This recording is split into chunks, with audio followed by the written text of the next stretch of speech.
किसानों को मिलेगी बड़ी राहत। किसान क्रेडिट कार्ड पर अब 5 लाख तक का मिलेगा उधार। आगामी बजट 2025 से 26 में किसानों के लिए एक बड़ा तोहफा आने की संभावना है। सरकार किसान क्रेडिट कार्ड (KCC) पर ऋण की सीमा बढ़ाकर 5 लाख रुपए करने की तैयारी कर रही है। वर्तमान में किसान क्रेडिट कार्ड बजट 2025 के तहत अधिकतम उधार सीमा 3 लाख रुपए है। सूत्रों के अनुसार इस प्रस्ताव को बजट में शामिल किया जा सकता है, जिसे 1 फरवरी को संसद में पेश किया जाएगा।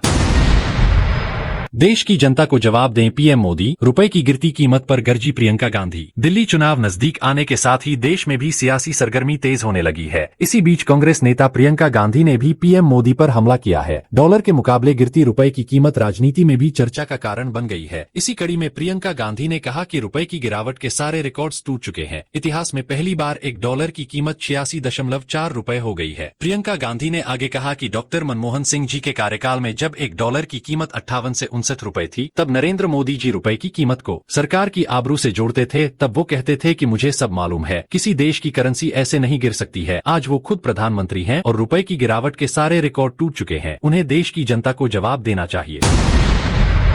ग्रेस बताए इंडिया ब्लॉक वजूद में है या नहीं। संजय राउत बोले हम अपने रास्ते चुन लेंगे, लेकिन एक बार गठबंधन टूटा तो दोबारा नहीं बनेगा। शिवसेना UBT सांसद संजय राउत ने गठबंधन को लेकर कहा, मैं उमर अब्दुल्ला से सहमत हूं। यदि INDIA ब्लॉक के सहयोगियों को लग रहा है कि अब इसका कोई वजूद नहीं है, तो इसके लिए कांग्रेस को जिम्मेदार ठहराया जाना चाहिए। उन्होंने कहा, अगर गठबंधन सिर्फ लोकसभा के लिए था और अब इसका वजूद नहीं है, तो कांग्रेस इसकी घोषणा कर दे, हम अपने अपने रास्ते चुन लेंगे। लेकिन मैं बता दूं कि अगर एक बार INDIA ब्लॉक टूट गया तो दोबारा नहीं बन पाएगा। इसलिए पहले ये सोच ले कि आगे क्या होगा।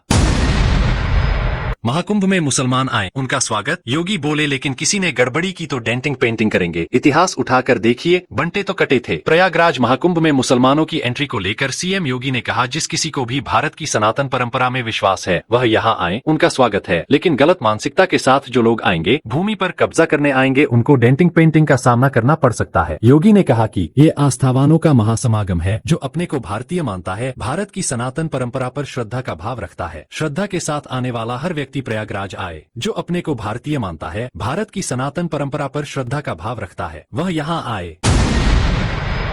कोरोना वायरस जैसे HMPV के देश में अब तक मिले 14 केस, गुजरात में सबसे ज्यादा। वहीं राजस्थान में 6 महीने की बच्ची हुई पॉजिटिव। कोरोना वायरस जैसे ह्यूमन मेटान्यूमोवायरस HMPV के देश में कुल 14 मामले हो गए हैं। सबसे ज्यादा 4 मामले गुजरात में हैं। वहीं राजस्थान और गुजरात में एक केस मिला। 12 में एक 6 महीने की बच्ची HMPV से संक्रमित हुई है। वहीं अहमदाबाद में 9 महीने का बच्चा HMPV पॉजिटिव आया। इससे पहले 3 केस मिले थे। इनमें लखनऊ में 60 साल की महिला, गुजरात के अहमदाबाद में 80 साल का बुजुर्ग और हिम्मतनगर में 7 साल का बच्चा शामिल है। तीनों का इलाज चल रहा है। HMPV केस बढ़ने पर अब राज्यों ने भी सतर्कता बढ़ा दी है। पंजाब में बुजुर्गों और बच्चों को मास्क पहनने की सलाह दी गई है। इधर गुजरात में अस्पतालों में आइसोलेशन वार्ड बनाए जा रहे हैं। हरियाणा में भी स्वास्थ्य विभाग को HMPV केस पर निगरानी रखने के आदेश दिए गए हैं।